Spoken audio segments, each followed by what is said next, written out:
Kalau tak nak makan ubat terus, nak kontrol sendiri dulu kolesterol tinggi tu, video ni untuk anda. Tonton dari awal sampai akhir untuk faham kolesterol tinggi dan tips untuk kontrol sendiri. Mula-mula kita fahamkan dulu tahap kolesterol. Tahap kolesterol normal adalah kurang dari 5.2. Kolesterol jahat LDL mesti kurang dari 2.6. Triglyceride pula mesti kurang dari 1.7. HDL atau kolesterol baik mesti lebih daripada 1.2. Untuk faham kenapa ada kolesterol baik lah, jahat lah apa semua, bayangkan LDL ni macam lori bawa lemak dalam badan kita. Masalahnya, lori LDL ni jenis pemalas. Dia suka buang muatan dekat tepi jalan, iaitu dekat dinding saluran darah kita. So, apa jadi bila LDL tinggi? Yang pertama, saluran darah tersumbat. Lemak tu melekat dekat dinding saluran darah kita macam sinki yang penuh dengan minyak. Yang kedua, serangan jantung atau stroke. Bila plak lemak pecah, ia boleh menyebabkan blok saluran darah jantung, yakni serangan jantung, atau blok di saluran darah otak, iaitu stroke. Senang ceritalah, LDL ni macam lori sampah yang buang sampah merata-rata.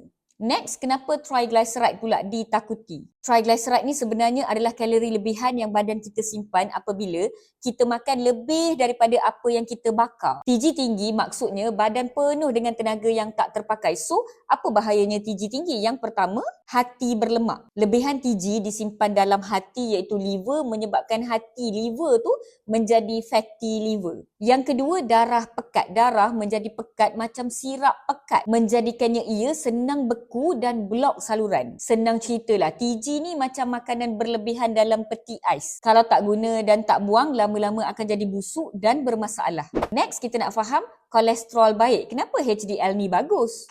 HDL ni hero pembersih dalam badan kita. Kerja dia adalah mengangkut balik kolesterol yang melekat dekat saluran darah pulang ke hati untuk dibuang. Jadi, apa kebaikan HDL? Yang pertama, HDL akan kutip kolesterol berlebihan, maka saluran darah akan kekal bersih. Yang kedua, lawan radang. HDL akan halang LDL dari bertukar menjadi versi yang lebih bahaya, iaitu oxidized LDL. Senang ceritalah, HDL ni macam lori sampah yang betul-betul buat kerja. Angkut sampah dan buang kat tempat yang sepatutnya. Sekarang you all dah faham tahap kolesterol, jenis-jenis kolesterol dan fungsi-fungsinya yang berbeza. Anyways, kalau dah tahu ada kolesterol tinggi, ada beberapa perkara yang kita kena buat secara agresif.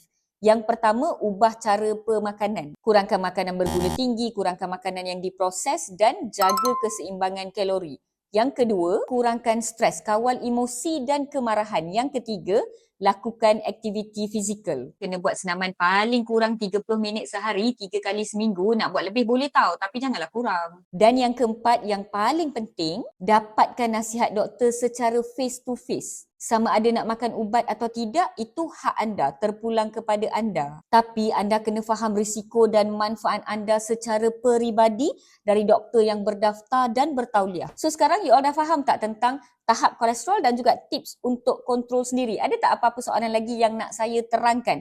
You all boleh tanya di ruangan komen, saya akan jawab apa yang mampu. Semoga video ini memberi manfaat kepada anda pendengar dan saya pencerita.